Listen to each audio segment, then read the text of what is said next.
Announcements. Yes, Honourable Prime Minister. Obituary. Madam Speaker, we have learnt of the demise of Mr. Ismail Hassan Jinaou, former member of the Legislative Assembly, on Tuesday, the 25th of November of this year at the age of 86. In 1983, Mr. Naou contested the general election under the banner of the alliance MSM Travails in constituency number 3, Port-Louis-Maritime and Port-Louis East, but he was not elected. He was, however, allocated a seat under the best weather system to serve the then Legislative Assembly.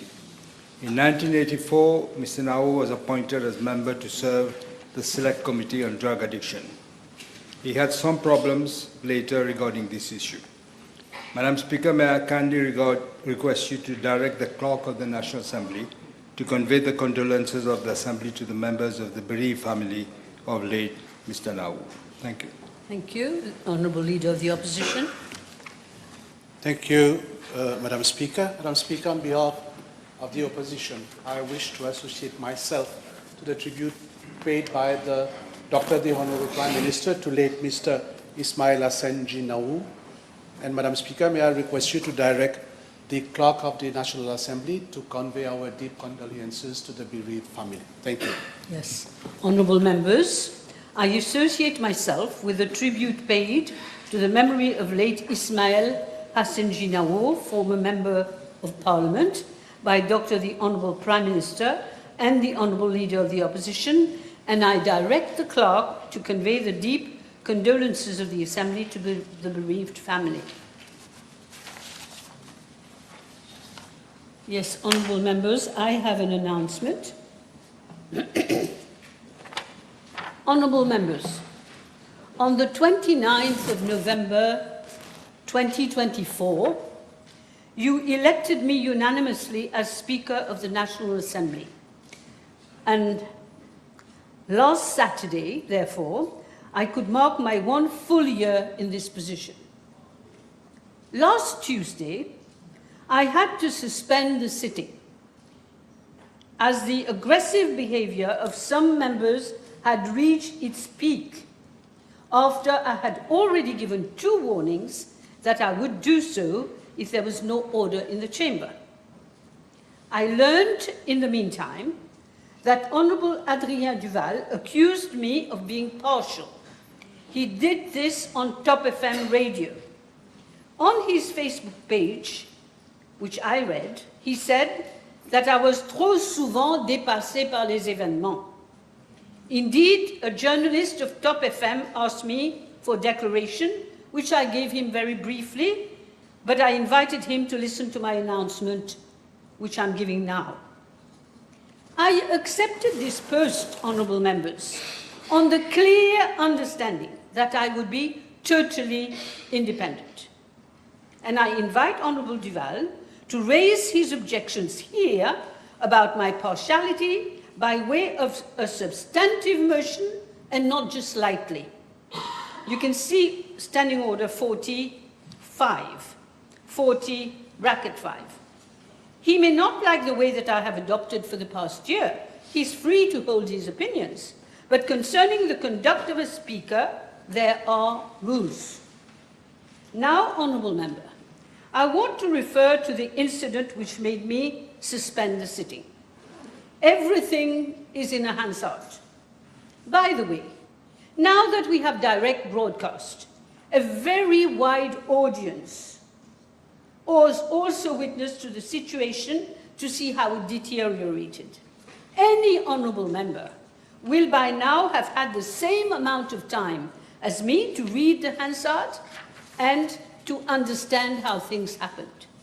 The decision to suspend the sitting, rather than order members out, was mine.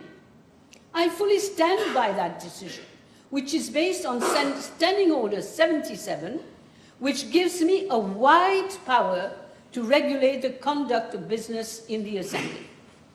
I am not going to repeat negative decisions of the past by ordering members out or naming anyone, because the place of honourable members is in the House and not anywhere else. This applies to members on both sides of the House. And I count on all of you to help me to maintain the decorum of the House. Anyone who does not agree with what is going on is free to raise a point of order and ask for my ruling. But points of orders must respect the standing orders and rules of the National Assembly. May I refer honourable members to Standing Order 41. Further, may I also remind you, once more, that sometimes I need to take time to give a ruling precisely, as I must read the Hansard to understand clearly what happened. They say fools rush in where angels fear to tread.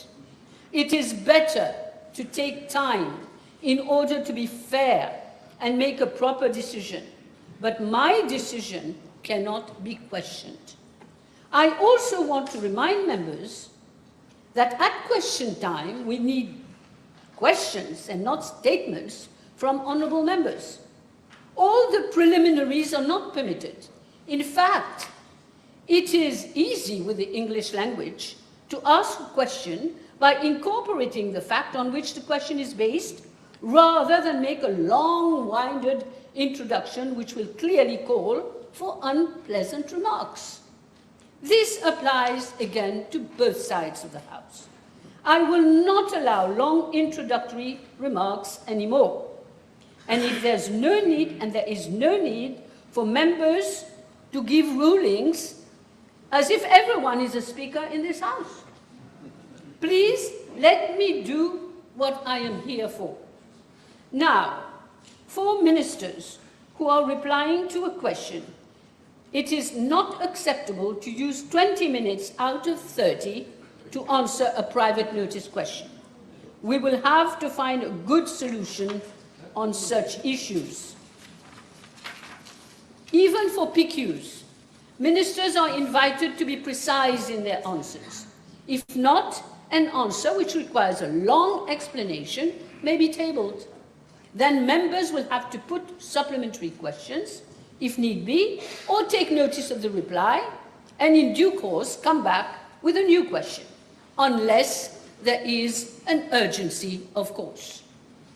As for the private notice question, it is a time for the leader of the opposition, who exercises this right according to our standing orders, and it is a long tradition in our democracy based on the Westminster system. Any other member who wishes to put a supplementary question must wait for the leader of the opposition to finish with his supplementary questions before putting a question. Once a member catches my eye, he or she must wait. Last and not least, I will not tolerate any member who addresses me in a sitting position. Thank you. Questions?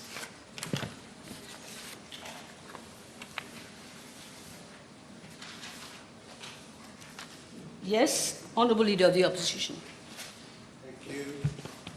Madam Speaker, I was waiting for your go-ahead.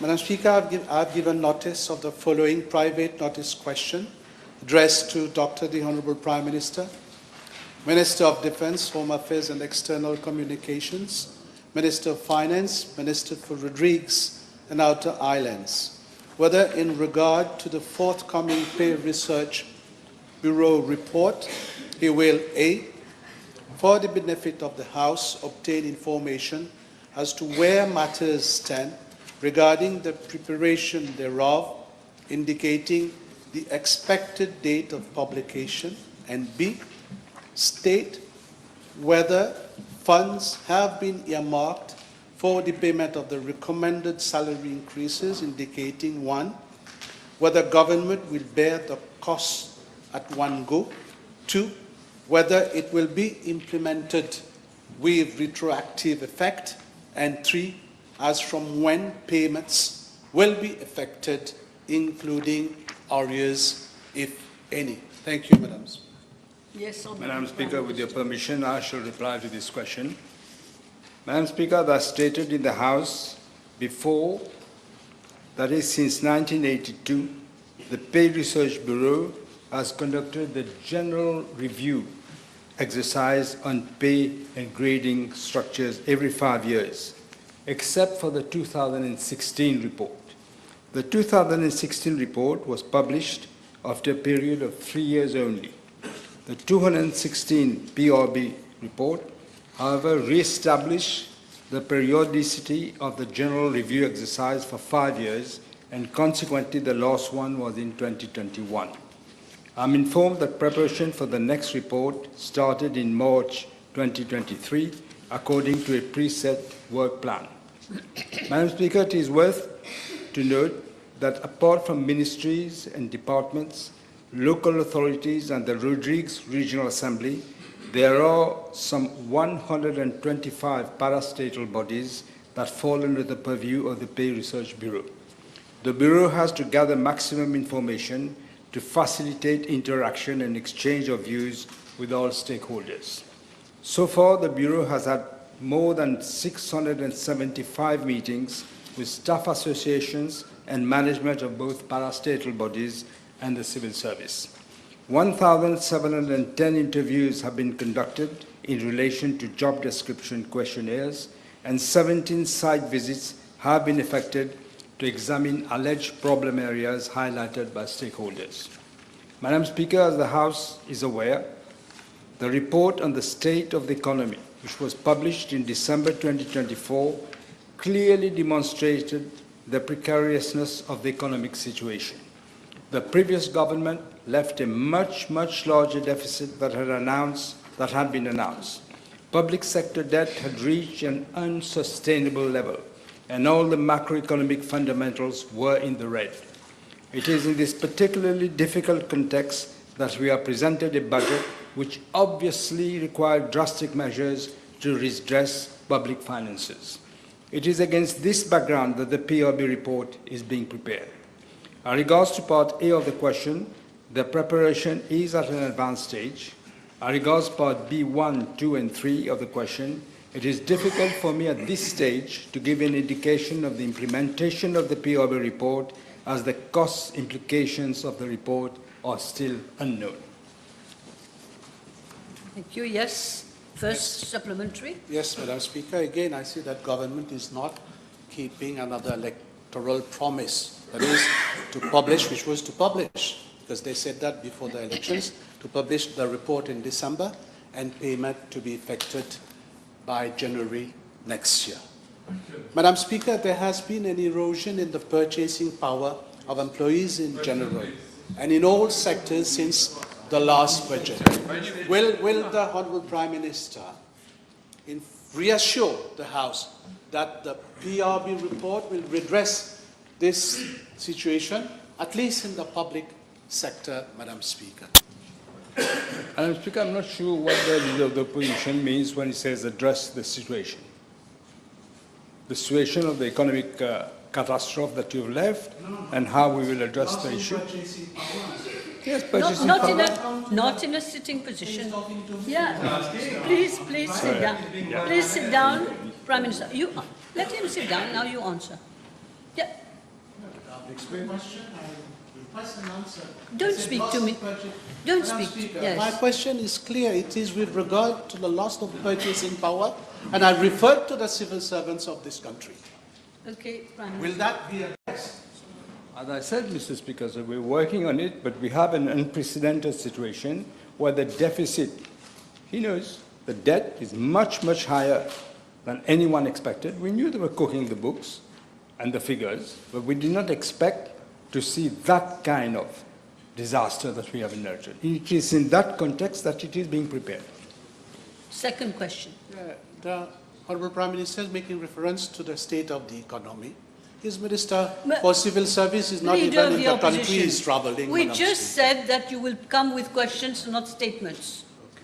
Now, if this is the case, Madam Speaker, may I ask the Honourable Prime Minister to inform the House whether the Pay Research Bureau has the capacity to carry out such an exercise with regard, I'm referring to the alignment of the salary structures, okay, and whether he will ensure that there is a continual review of the pay grading structures, Madam Speaker.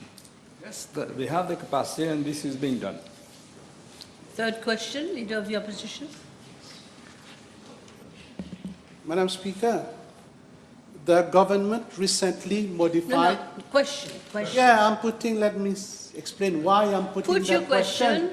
and The government recently modified the criteria for promotion from O-level to A-level, that is from 5 to 3 credits.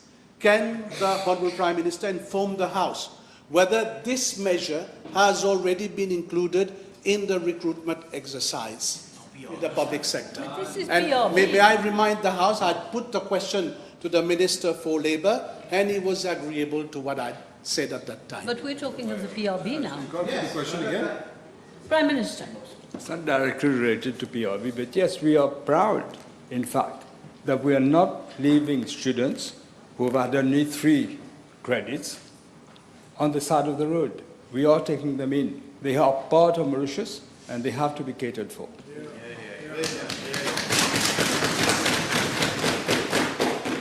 Madam Speaker, as a gesture of solidarity towards those who are today facing difficulties in the country, can the Honourable Prime Minister confirm whether the salaries of elected members of this House will not be increased in the forthcoming PRB report?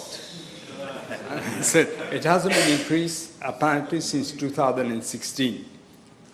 Nothing has been done for salaries. But as I said, we look at the context and this is what we're working on. Madam Speaker, government has recently introduced measures to reduce the number of vehicles on our roads by the introduction of taxes on certain vehicles. Will government consider reviewing the facilities provided to elected members and their respective political nominees on duty-free cars and other accessories in order to reduce expenses in the country? You mean new ones, of course. I'm in very old one. Nothing to do with the PRB, but you might remind him that this in fact is the case.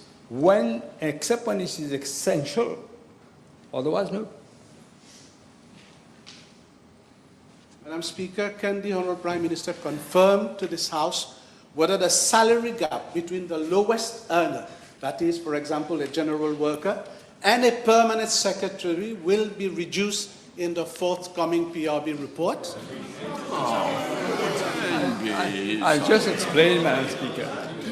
Can you answer this, Prime Minister? Yes. Of course not, yes. But he heard. He heard. Yes, everybody heard. Yeah. And I saw the reactions also, Madam Speaker.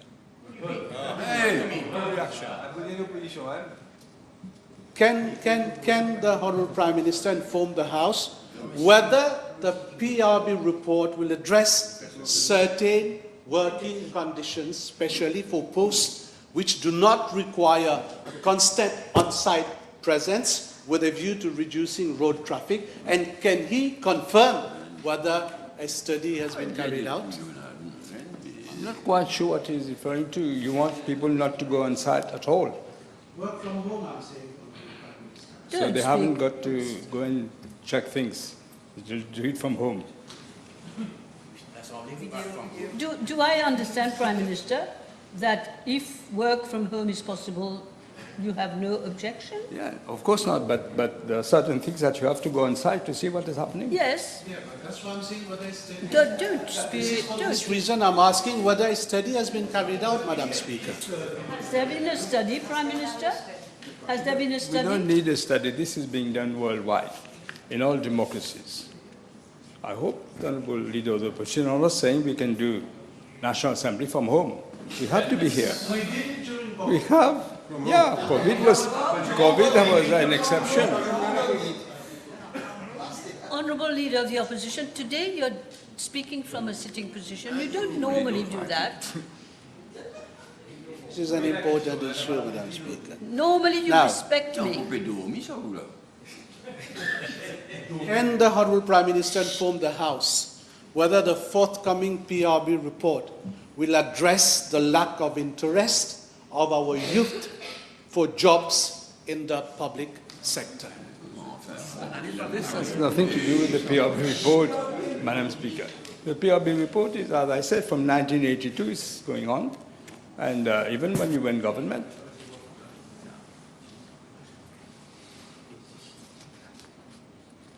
Honorable Prime Minister, since you've been in power, there has been a trend of retired rank civil servants who made a comeback and are now heading certain departments. Will the Honorable Prime Minister reassure the House that the forthcoming PRB report will give clear guidelines to ensure that the exercise of promotion and ranks in the public service are respected?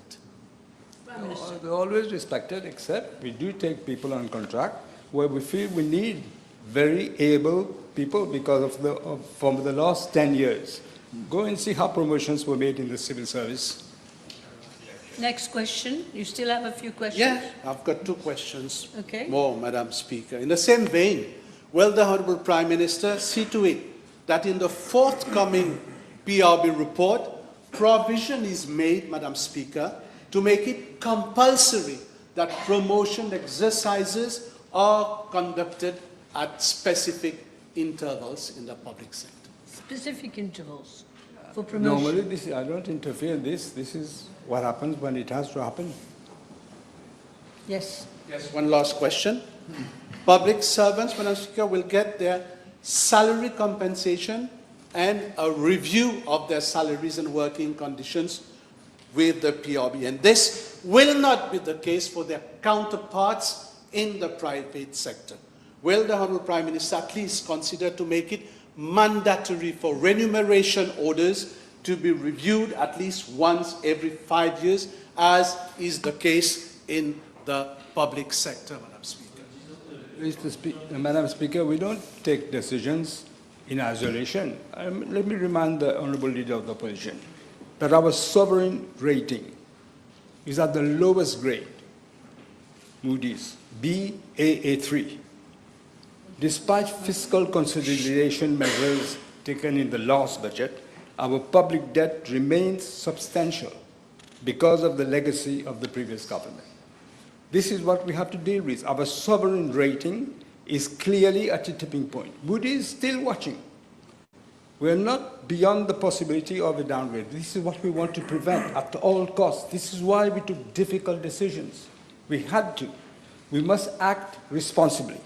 We will ensure that our actions reverse the situation that we have inherited and put our finances on a more resilient path in line with the commitments taken in the Public Management Debt Act. It's just a question, Prime Minister, was about the private sector and remuneration orders being reviewed every 5 years. Can you give us a reply on this? We are looking into this at the global. Yes. It's a global picture that we I'm have sure. to look at. Yes. Mr. Duval. Yes, thank you, Madam Speaker. Honourable May I ask the Honourable Prime Minister how does he intend to boost up morale in the civil service, especially in the police force, when he's renegated on his promise to pay back PRB, whilst he's made it a top priority to triple the salaries and benefits of advisors, senior advisors who were earning 90,000 rupees, and now the top ones, including the Ministry of Finance, are earning, including gratuity, 240,000 rupees. That is not the case, Madam Speaker. Okay. Okay, thank you very much, everyone. Now we go to PMQT, Prime Minister's question time. Honourable members, the table has been advised that PQB 1126 will be replied by Honourable Minister of Foreign Affairs. Yes? And I now therefore call on Honourable Third Member for Beaubassin-Petite-Rivière, Mr. Kirin. B1108, please.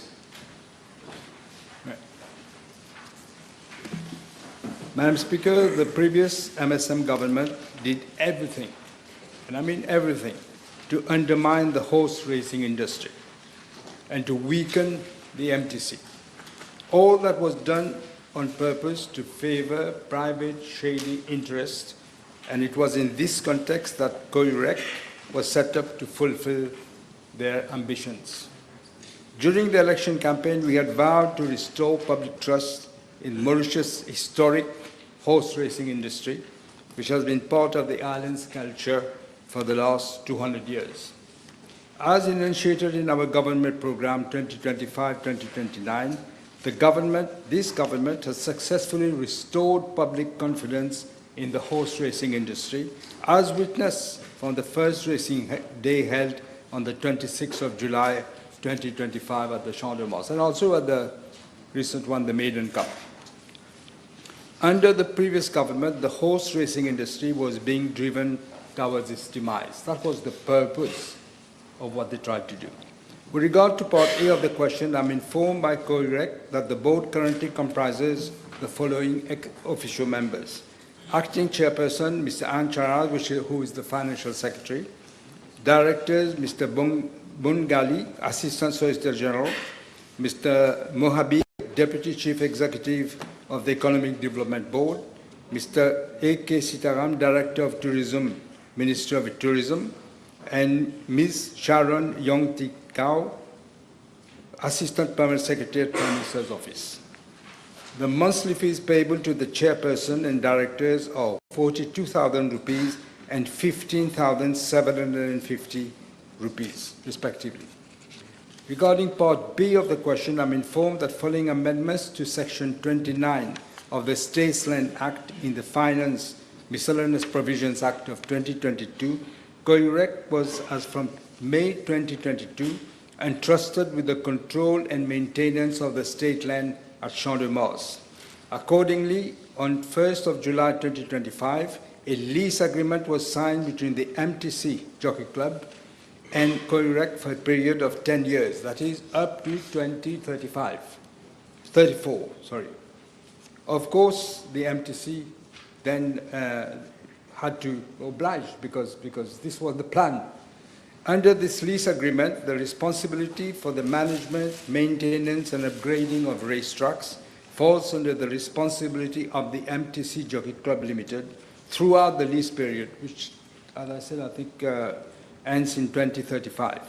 As regards Part C and D of the question, I'm informed that a rental fee of 250,000 rupees per race meeting, excluding VAT, is payable by the MTC Jockey Club to COIREC.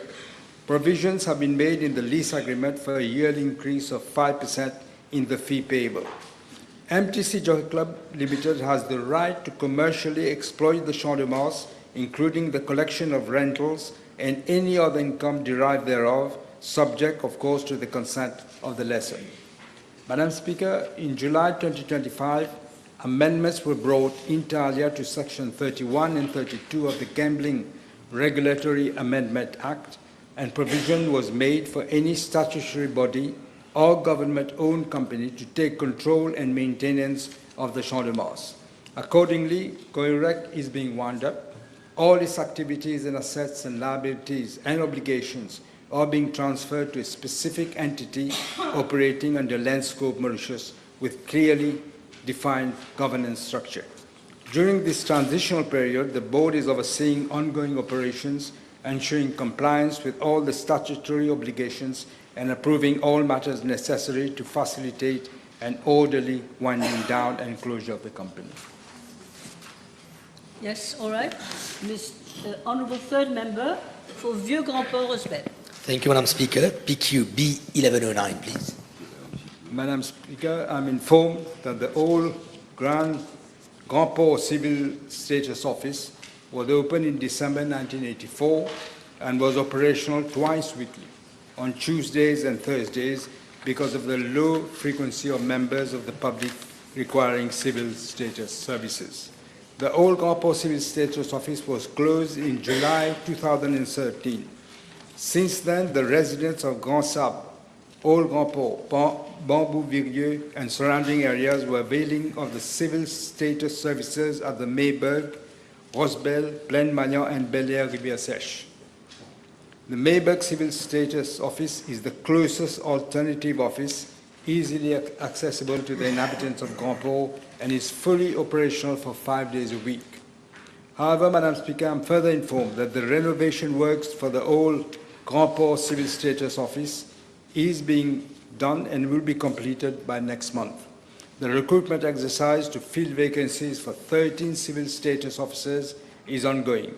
Thereafter, the old Grand Port Civil Status Office will be reopened, hopefully by March 2026.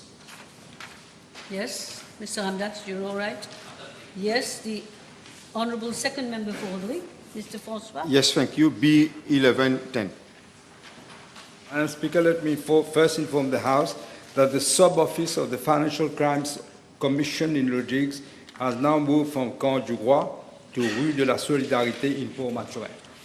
Madam Speaker, I'm informed by the Financial Crimes Commission that the sub-office is manned by 2 investigators and 1 woman police officer. In addition, the operations of the sub-office under the supervision of 1 chief investigator from the Financial Crimes Commission based in Mauritius. In relation to Part B of the question, I'm informed that the sub-office is equipped with all the necessary facilities for its operations, and arrangements are also made for officers of the Financial Crimes Commission based in Mauritius to proceed to Rodrigues for interrogation of suspects in high-profile cases as and when required. As regards to Part C of the question, 52 cases have been registered at the sub-office in Rodrigues during the period March 2024 to date. Out of these, 32 cases have been completed and 20 are still under investigation. Thank you, Prime Minister. Yes, the Honourable Second Member for Grand Port-Poudre. Thank you, Madam Speaker. B1111. Madam Speaker, as per the information gathered, Mr. Ravi Yerigadu, barrister at law, provided legal services for the following public institutions and has received fees as stated below. 10.9 million rupees from the SBM Group for a period 2017 to 2024. 10.7 million from the SIC Group for the period 2017 to 2024. 4 million from the GRA for the period 2019 to 2024. 2.4 million rupees from the Mobank Group for the period 2017 to 2025. 1.1 million rupees from the Bank of Mauritius in June 2022. 920,000 rupees from ICTA for the period 2022 to 2024. 637,850 rupees from Airports of Mauritius Company Limited in 2022 and 2024. 603,750 rupees from the Mauritius Police Force. Honourable Minister, please. During the tenure of the former Commissioner of Police for the period of 2023 to 2024. 393,300 rupees from the Mauritius Duty Free Paradise Company Limited in 2023 and 2024. 320,000 rupees from the S Investment Support Program Limited.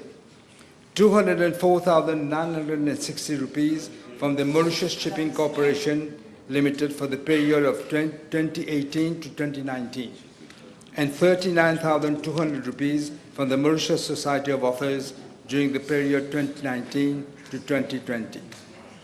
Madam Speaker, Mr. Yerigadu, another blue-eyed boy of the previous regime, who enjoyed, Honorable Juvala asked me a question about advisors. Look how much money was given at the time, when he enjoyed extreme largesse, as he was providing legal services to not less than 12 government entities from 2017 to 2025.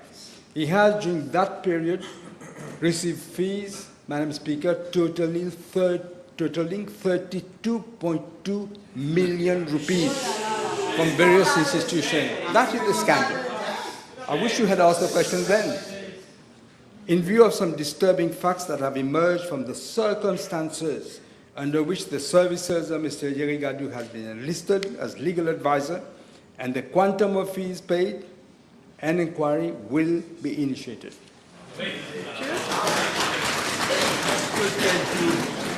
Yes, all right. The honourable third member for Gobert-Sainte-Rivière, Mr. Kira. B1112. Madam Speaker, in accordance with the Value Added Tax Act, small businesses and entrepreneurs whose turnover are between 3 million and 6 million rupees are required to file the first VAT return on or before 31st of January 2026 in respect to the period 1st of October 2025 to 31st of December 2025. A small business or entrepreneur submitting the VAT return after the 31st of January 2026 will be liable to pay penalty for non-submission of VAT return and no payment of VAT. Madam Speaker, there is no amnesty provided on tax due by taxpayers. However, small businesses and entrepreneurs will be given 1 month extension of time, that is up to the 28th of February 2026, to submit the return and pay their VAT without being liable to penalty or fees. Following the announcement in June 2025 in the budget speech 2025-2026 to reduce the VAT registration threshold from 6 million to 3 million rupees, MRA has taken a series of measures to assist small businesses and entrepreneurs to properly prepare and file the VAT return. Namely, a communiqué was issued on the 12th of September 2025 requesting persons required to be registered and who need assistance to phone on the MRA hotline or to use the MRA e-appointment facility. B, dedicated customer service desks for the SMEs requiring assistance have been put in place at the MRA head office. C, simplified VAT registration system have been put in place. D, a guide on simplified VAT registration is published on the MRA website. E, a guide on simplified record keeping has also been prepared by the MRA. And F, the MRA has invited the newly VAT registered persons to attend dedicated education sessions. Madam Speaker, I'm informed by the Mauritius Revenue Authority that at 27th of November 2025, a total of 6,518 VAT registration applications have already been received by the MRA compared to the estimated number 6,900 new taxpayers for the financial year. Thank you. Yes, Mr. Kira. Merci, Madame la Présidente. Le Premier ministre peut-il informer la Chambre si le gouvernement pourrait envisager d'accorder une exonération ou tout le moins un moratoire de 6 mois au lieu d'1 mois comme il l'a mentionné, afin de permettre à ces entreprises de s'acquitter de leur premier versement de la TVA dans des conditions soutenables. It's going to be very difficult to do that, Madam Speaker, for the reasons I gave early on. We have to be sure that we collect the taxes. We have given an extension. That's what we are sticking to. Okay, Mr. Duval, you wanted? Yes. Mr. Prime Minister, whether he will consider exempting those persons who offer services in coaching, sports training, academies, etc. My understanding is that they are subject to payment of VAT whilst they are promoting a healthier living. So could he review at least that aspect to look at promoting healthier lifestyles, exempting those companies and entrepreneurs from payment of VAT? That's I was about to say. All services, because you know, the minute we make exceptions, you will see other people with also exceptions. We have to ensure and act responsibly that we do not allow the public debt to increase, and we get what we are supposed to get in the finances of the coffers of the government, so that we can address the issue that Moody's is looking at very carefully. Okay, next question. Mr. Lubin, I think. Yes, thank you, Madam Speaker. B1113, please. Madam Speaker, I'm informed by the Mauritius Ports Authority and the Cargo Handling Corporation Limited that representations have been made in writing on the 20th of August and 10th of September 2025, and also verbally on a few occasions by the Mauritius Export Association and the Mauritius Chamber of Commerce and Industry on behalf of the members regarding delays in the delivery of containers, thus impacting on the business community. Such delays occur mainly after adverse weather conditions, during which container handling operations are suspended for safety and security reasons. The operations of the Cargo Handling Corporation Limited are further affected through the shortage of rubber-tied gantry crane operators and insufficient ship-to-shore cranes. The corporation has presently 5 such cranes which are already operating at full capacity. I wish to inform the House that 3 out of the 8 ship-to-shore cranes, having reached the end of their economic useful lives, were removed from our operations since February 2023, and they were not replaced.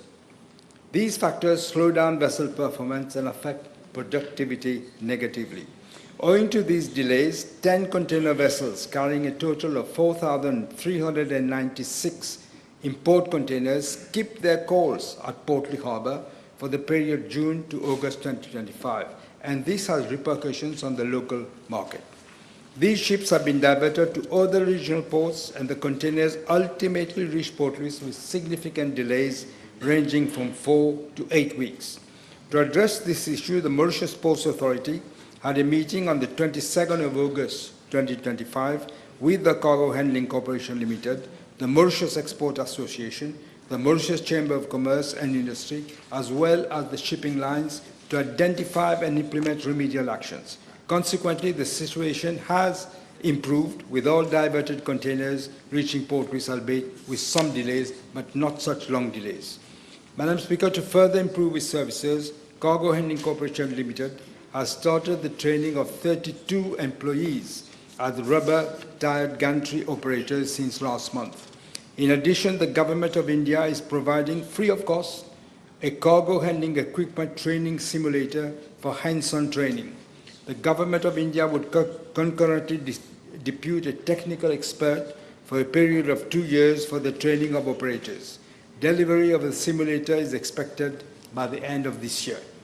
Madam Speaker, in reply to Parliamentary Question B471 at our sitting of the 13th of May 2025, the House was informed that to enhance efficiency and competitiveness, the Cargo Handling Corporation was proceeding with the implementation of its business plan at the cost of 5.3 billion rupees, with acquisition of state-of-the-art equipment, implementation of green initiatives, capacity building, and digitalization of operations. This plan is being implemented in 2 phases, and the first phase, of a period of 2 years, comprises the acquisition of the following cargo handling equipment at the cost of 2.77 billion rupees to be financed by the corporation's own funds.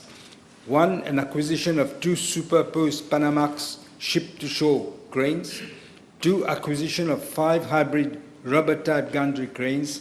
And 3, procurement of 15 tractors and trailers and other associated yard equipment.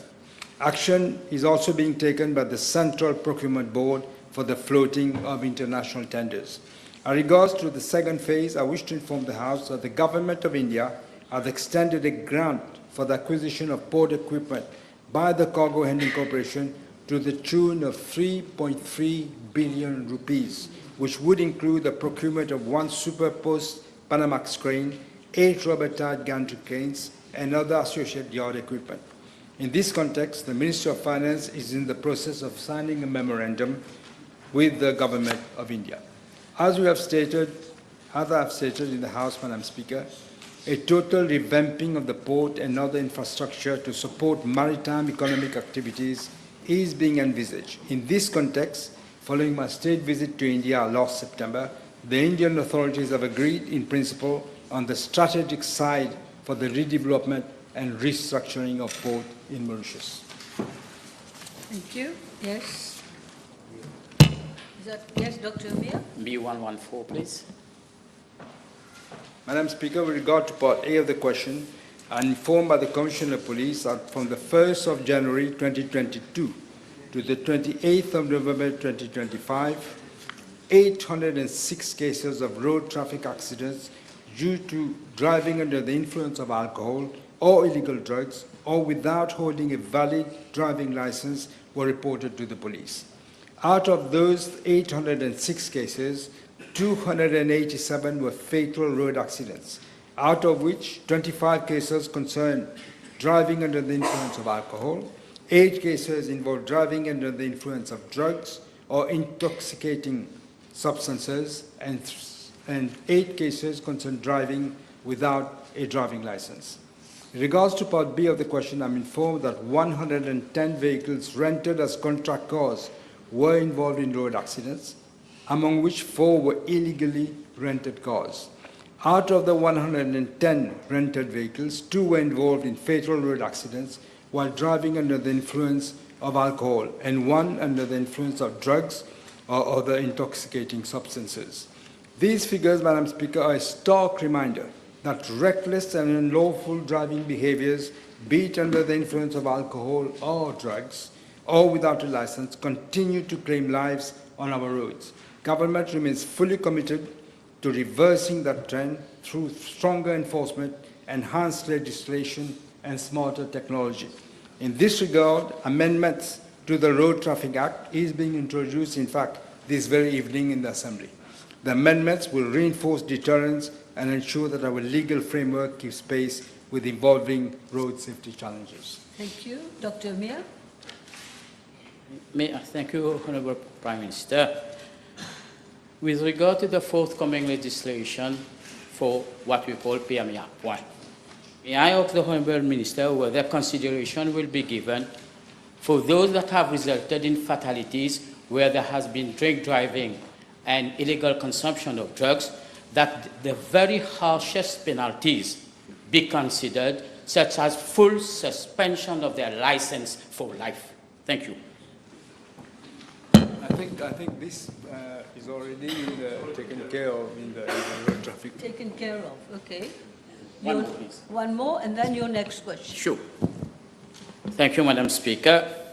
May I also ask the Honourable Prime Minister whether he will use his good office so that the court system in this country introduce a fast-track system whereby there have been fatalities secondary once again to drug driving or illegal consumption of drugs, so that the chances of being released on bail, which cause so much discomfort to bereaved families, are minimized, and these people are put behind bars at the quickest opportunity that the court can find. But that Thank depends on the court. Yeah, in fact, yes, but I can say that the Attorney General, in fact, is looking at all these measures. There is some opposition to it, I must say, but we are going to go ahead with that. We need to have a fast-track justice wherever there are problems like this. We can't wait for 6 months, 1 year, 2 years.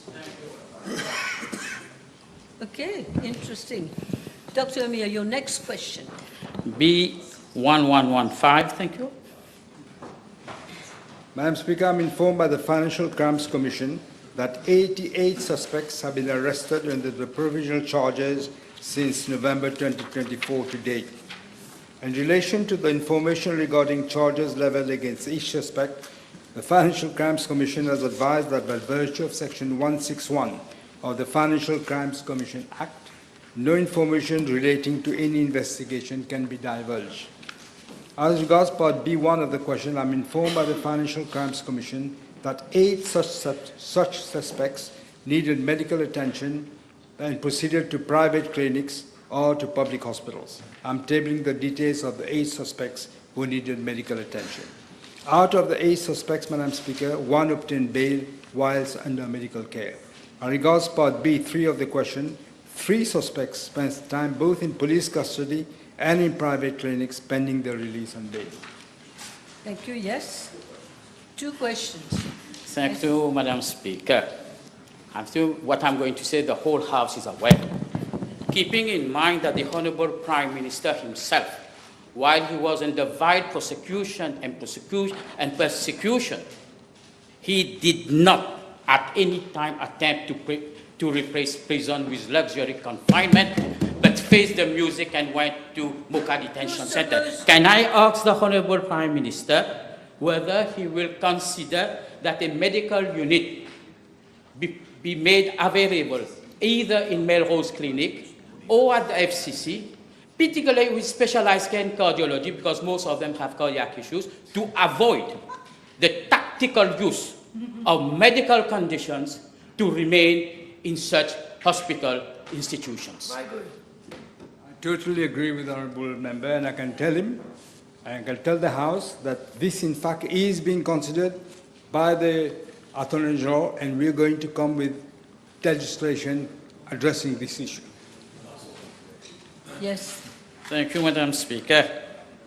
I know I'm taking a lot of time today, but it is my specialty, my expertise. Don't waste time then. Will the Honourable Prime Minister use his good office to have advised the Ministry of Health to allow specialists or senior specialists in subspecialty care to visit suspected people who have been suspected that have been conveyed by the FCC or Central CID at public hospital, and liaise with them and give them the authority to liaise to provide the best medical attention, so that once again, the use of private institutions cannot be used as an attempt to show justice à deux vitesses. Thank you. Yes, again, I totally agree with the honourable member, and we are addressing this issue.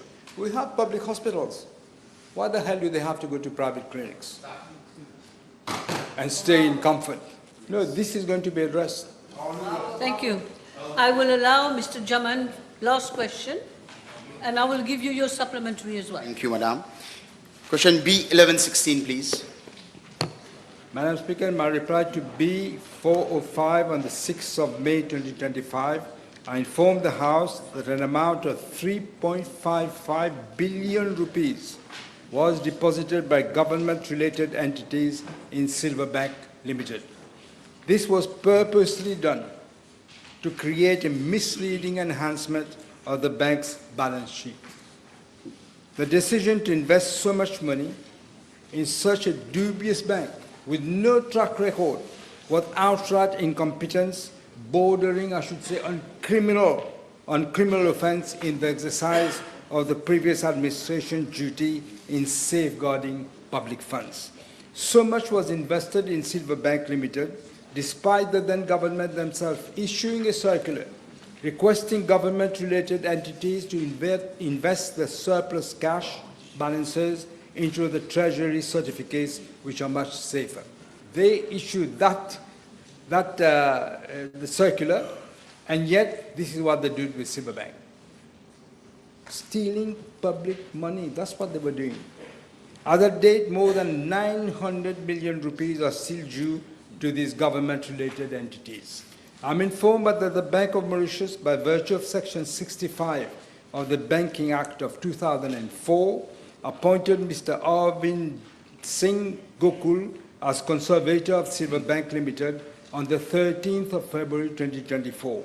And believe it or not, a monthly fee of 3.5 million rupees was payable as conservation fee.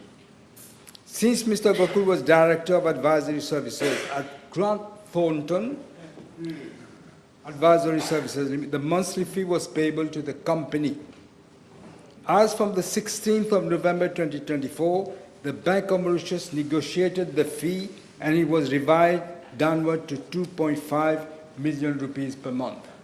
I'm informed by the Bank of Mauritius that the current management retained the services of Mr. Gokul as it would have been costly to replace him.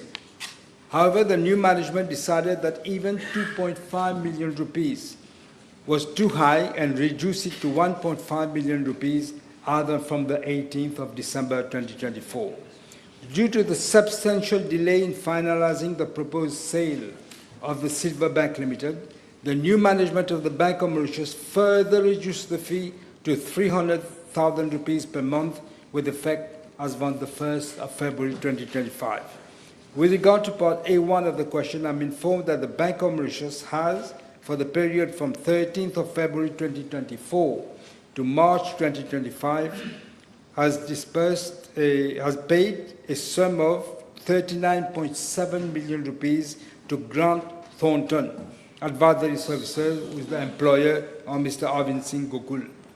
As regards to Part A2 of the question, I'm informed that the Bank of Mauritius on the 31st of March of this year, Mr. Gokul resigned from Grant Thornton Limited, but the conservation fee of 300,000 rupees per month is now being paid to Vedanta and AA Services, of which The same Mr. Gokul is the sole shareholder and director. An amount of 2.3 million rupees have been paid to Vedanta AA Services from April 2025 to date. With regard to part A3 of the question, I'm informed that the Bank of Mauritius that no other firm or individual except Mr. Gokul has served as conservator of Silver Bank since the 13th of February 2024. As regards to part B of the question, I'm informed by the Bank of Mauritius that for the period of February 2024 to 27th of November 2025, only 206.3 million rupees have been recovered out of the total loan portfolio of 8.2 billion rupees of Silver Bank Limited. This, Madam Speaker, represents only 2.5% of the total portfolio. This gives us a stark indication of just how toxic the Silver Bank loan portfolio is. The toxicity of the loan portfolio was directly exacerbated by the influence of the previous government. I must say to the House that it is a shame that he is still there. But there are reasons that they've given me because of the cost of paying compensation and all those things. But all this will be subject to an inquiry. Yes, Mr. Jamal? Yes? The time is up. I said I would give him one, but time is already up. Now, the table has been advised that the following PQs have been withdrawn: B1119, B1120, B1121, B1122, B1123, B1125. Thank you. Now we go to questions to ministers.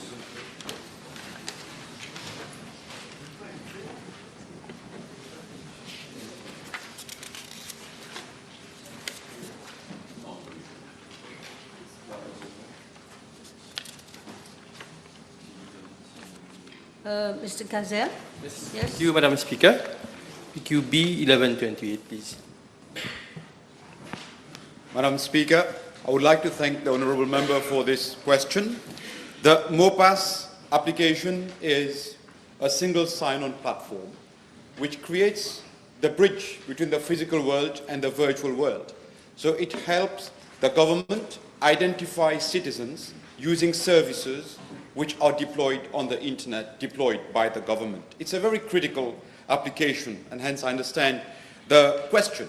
So services that are available today, for which we have to authenticate through MOPAS, include application for jobs with the Public Service Commission, downloading birth certificates, marriage certificates, renewal of motor vehicle licenses, application for certificate of character. So we can count more than 100, Madam Speaker.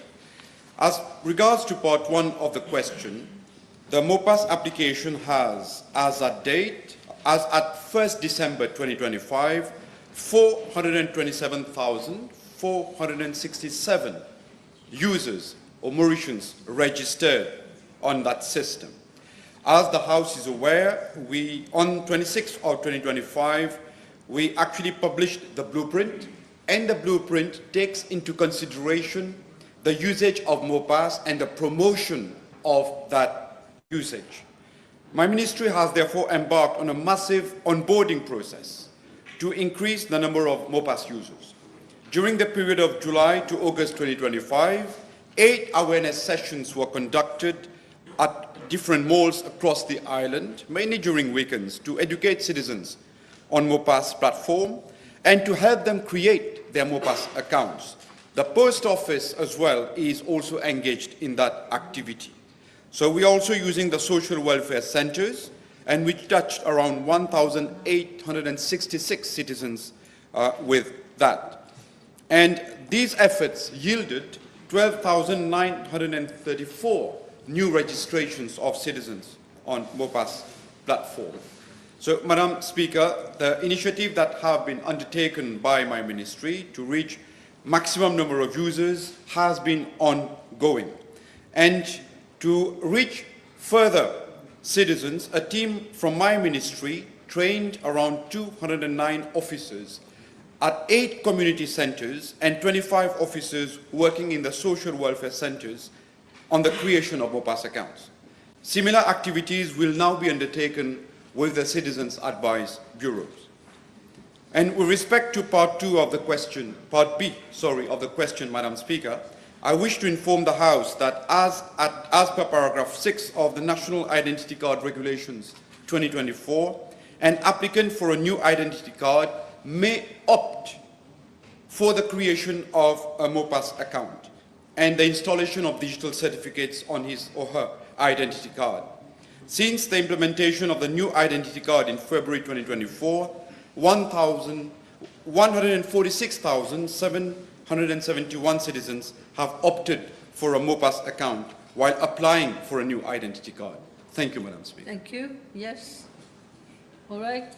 Honourable members, the table has been advised that PQB 1133 will be replied by the Honourable Minister of Social Integration, Social Security and National Solidarity. PQB 1150 will be replied by the Honourable Minister of National Infrastructure. Yeah. Now we proceed with Honourable Third Member for Vieux-Grand-Port, Rosebel. Thank you, Madam Speaker. PQB 1129, please. Madam Speaker, I'm informed that the drain works in the southeast region concern 6 villages, namely Rivière-des-Créoles, Vieux-Grand-Port, Bois-des-Amourettes, Ange-Doncé-Providence, Petit-Sable, Grand-Sable, and Bambou-Verrieux. With a view to mitigating flooding in the region, the NDU has appointed consultant Servan Singh Jadhav and partners, Consulting Engineers Limited, for a thorough study of the whole region. Geotechnical investigations have also been carried out to assess soil stabilization measures along track roads and mountain slopes before proceeding with the construction of major cut-off drains in all the 6 villages. The detailed design report has already been finalized, and the whole project is estimated to cost some 576.15 million rupees, including VAT and contingencies. The consultant has been requested to advise on immediate short-term measures which may be implemented to bring relief to the inhabitants pending implementation of the drain project holistically. Madam Speaker, the Road Development Authority has also implemented 2 projects at Rivière-des-Créoles as follows. First, construction of a reinforced concrete parapet wall along diverted drainage path at Rivière-des-Créoles near underpath at Rivière-des-Créoles. And second, stabilization works designed and built on turnkey basis at Rivière-des-Créoles along South-Eastern Highway A15. Madam Speaker, with regards to the region of Nouvelle-France, I have to inform the House that the NDU has already implemented drain projects in different alignments as follows. Alignment 3, drain works along A9 Road. Second, alignments 3.1 to 3.3, upstream of A9. And alignment 6 from Coville to near Community Center.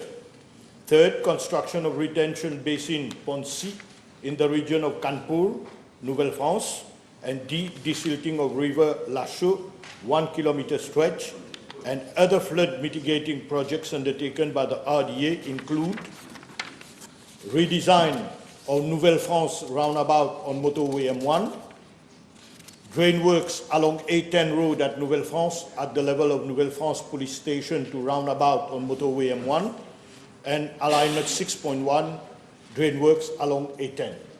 Madam Speaker, as advised by the LDA, the NDU has also embarked on the construction of retention basins and drainage alignment along the upstream of Sèvres-Mart, Comlon region, and Savantnik Road. The design was approved by the LDA on 30 September 2025, and action is being initiated for land acquisition and way leaves. Madam Speaker, as immediate measures, both the Road Development Authority and the District Council of Grand-Port have been requested to proceed with the cleaning of drains and culverts within their jurisdiction in the villages of Rivière-des-Créoles and Nouvelle-France, as per the maintenance plan approved by the LDA. Thank you. Yes, Mr. Anders. Is the Honourable Minister aware of the number of inhabitants in respect of the Rivière des Créoles area, of the number of inhabitants affected by the floods? And is he also aware that certain families have had to leave their houses to seek refuge elsewhere in times of flooding? Madam Speaker, I'm aware, and that's why we say we are working on short-term, immediate measures and long-term as a holistic measures, and the consultants are working, and I've even given the cost of the holistic project will be 576 million rupees. We know in which financial situation we are. We are trying to get financial clearance so as to do the project holistically. Yes. You see, I take note of the cost to the tune of 576 million. May we have an indication from the Honourable Minister as to when the works may be expected to start, and if at all they can be considered in stages, at least to alleviate the sufferings of these people in these areas? Yes, Minister. Can you give that undertaking? I think I've said in my answer that the consultant has been requested to advise on immediate short-term measures which may be implemented to bring relief to the inhabitants pending implementation of the drain project holistically. So we wait for the consultant to give us the short-term measures that have to be done. I think that should be all right. You still want to? No. Ms. Tanu, please. Thank you, Madam Second Speaker. member for Quartier Militaire. Yes. Thank you, Madam Speaker. PQB 1130, please. Madam Speaker, I thank the honourable member for this question. At the outset, however, I wish to clarify that my ministry is not responsible for issuing of evacuation orders for dwellings exposed to landslides, erosion or flooding. Evacuation orders are issued by the National Crisis Committee in accordance with Section 16.2 of the National Disaster Risk Reduction Management Act of 2016, directing any person to evacuate their premises or any public place, or directing any person in a particular area to be evacuated within a certain specific time. I am informed that so far one evacuation order was issued at Rivière des Créoles, 5 evacuation orders were issued in the regions of Saint-Pierre and Verdun, and 6 evacuation orders were issued in Souillac during the period 2019 to 2024. Furthermore, the National Disaster Risk Reduction Management Center has informed that some 86 families are still residing in their dwellings located at areas classified as being at risk of landslides and erosion. Surveys are also ongoing in other areas such as Crèvecoeur and Saint-Pierre, particularly along the Rivière Profonde stretch. As regards the measures, Madam Speaker, already in place and those planned to safeguard residents living in high-risk zones ahead of 2025-2026 flood season, I'm informed that regular simulation exercises, sensitization campaigns, and awareness initiatives are being carried out jointly with the local authorities. In addition, during the rainy and cyclonic periods, the following actions are inter alia undertaken. 1. Continuous monitoring of vulnerable sites. 2. Regular police patrols. 3. Issuance of alerts to expose families through the National Multi-Hazards Early Alert System. And 4. Pre-positioning and deployment of first responders, including the SMF, the Mauritius Fire and Rescue Services, and the Special Support Unit and the regular police. Thank you, Minister. Yes, Ms. Tanu. Thank you, Minister. Are Japanese experts currently involved in the geotechnical approach to the surveys, please? I know the experts are currently employed at the Ministry of Infrastructure. Thank you. As I have said at the very outset of my answer, my ministry is not responsible for evacuation orders. I gave the information that I obtained from all other ministries as to what work is being done. Now, as far as specifics are concerned, I would invite the Honourable Member, Madam Speaker, to put a question to the substantive minister responsible for such geotechnical investigations. It would not be within the ambit of my portfolio, and therefore I would not be able to give the answer to the Honourable Member. Yes, Honourable Member, you will do that, I'm sure. Now I have the Honourable Fourth Member for Port North. Yes, Mr. Duval. B1131. Madam Speaker, with due respect, before addressing the question on funding, it is important to this House to recall the circumstances surrounding the land allocated to the Mauritius Tamil Cultural Center Trust. The land at Redji Triangle, Mocha, was originally leased to the Mauritius Tamil Cultural Center Trust in August 2010, together with the Hindi-speaking union and the Urdu-speaking union, under the Prime Ministership of Dr. the Honorable Naveen Chandra Ramgulam. This was done in recognition of the long-standing cultural contribution of these communities and as part of a coherent national vision to support and strengthen our multicultural identity. However, in April 2023, the previous government cancelled that lease. Madam Speaker, it is publicly known that this decision was taken at a time when attempts were being made to divert the land to individuals closely connected to those in power. Such actions understandably generated deep resentment within the Tamil community and raised legitimate concerns about fairness and preferential treatment. Madam Speaker, the retrieval of the land was regarded by the Tamil community as a profound injustice. In August 2024, members of the community, together with the Rannulatea movement, organized a peaceful march to defend their legitimate rights. Unfortunately, this peaceful mobilization was met with arbitrary arrest. This caused further distress and raised serious concerns among Mauritians regarding dignity, justice, and the protection of fundamental freedoms. What was equally troubling, Madam Speaker, is that after nearly 10 years of inaction, the previous government suddenly announced, almost on the eve of the 2024 general election, that it would construct buildings for the free organizations whose leases had cancelled. These organizations had been shifted to Kodo. The timing and manner of this announcement strongly suggests that it was motivated more political mileage than by any genuine project supported by planning, funding, or long-term commitment. Madam Speaker, upon returning to office in November 2024, this government moved swiftly and responsibly to correct the injustice created. We honored our commitment to the Tamil community by restoring the land at Redji Triangle.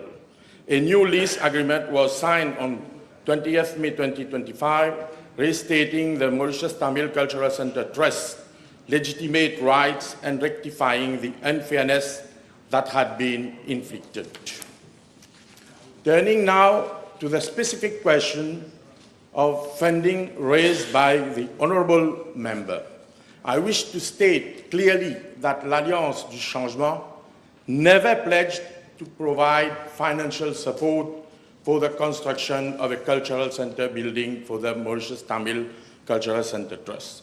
Furthermore, this government is not constructing any cultural center building for any community at this stage. The economic situation inherited by this government has been nothing short of catastrophic. We are therefore required to prioritize essential national obligations such as stabilizing public finances, reinforcing social protection systems, and meeting urgent service delivery needs. In this context, embarking on new capital incentive cultural infrastructure projects would not be responsible or sustainable at the moment. This is no way diminishes our unwavering commitment to promote and safeguard the culture and heritage of all communities, including the Tamil community. It simply reflects the fiscal reality that this government must manage responsibly. Madam Speaker, this government remains firmly committed to fairness, transparency, and respect for all communities. We will continue to act responsibly and with full regard to fiscal discipline, transparency, and long-term sustainability in the cultural sector, and like our predecessor. Thank you. Thank you. Yes? There has been, in fact, promises made during the campaign. Maybe the Minister will not recall. I can tell you the name of members who have gone as far as the radio to say so. Well, I will ask the Minister, the Honourable Minister, whether there has been any representations with his ministry with regards to financial support for the construction which is pending since more than 20 years now there. I think I have already replied the question. We have not committed ourselves. Whether Nothing. there were representations? No, not at all. Right.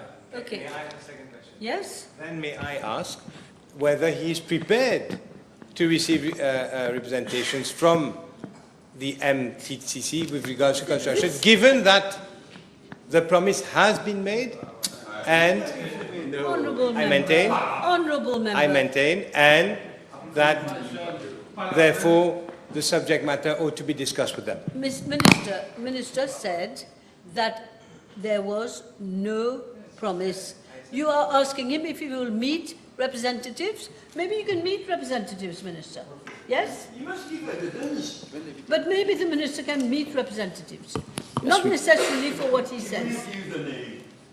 Why should we meet if we are not going? If nobody asked. Yeah. But if somebody asked. If they ask, yes, of course we'll meet them. On est à With Maurice. pleasure we'll meet them, Madam Speaker. On est à Maurice, on est bien élevé. Allez. Now I have a few minutes. Second member for my group, Pleine Manière, Mr. Apollon.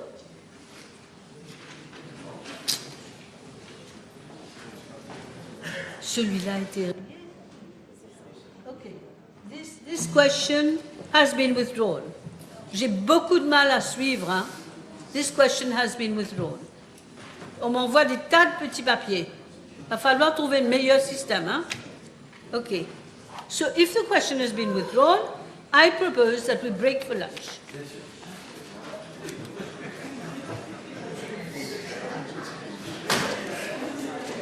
Il reste 5 minutes.